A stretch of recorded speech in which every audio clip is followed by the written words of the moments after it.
Did you know that a philosopher from 180 years ago perfectly predicted why your Netflix queue makes you miserable? In 1843, Søren Kierkegaard was walking through Copenhagen when he had a life-changing realization.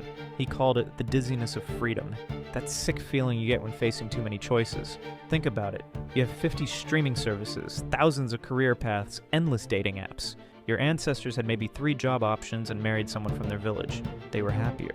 Kierkegaard discovered that anxiety isn't a bug in human nature. It's a feature. It shows up precisely when we're most free to choose our path. Here's his shocking solution. Stop running from anxiety. Embrace it.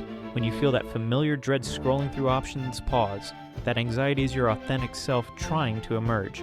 It's saying this choice matters because you matter. Kierkegaard taught that anxiety is the price of freedom.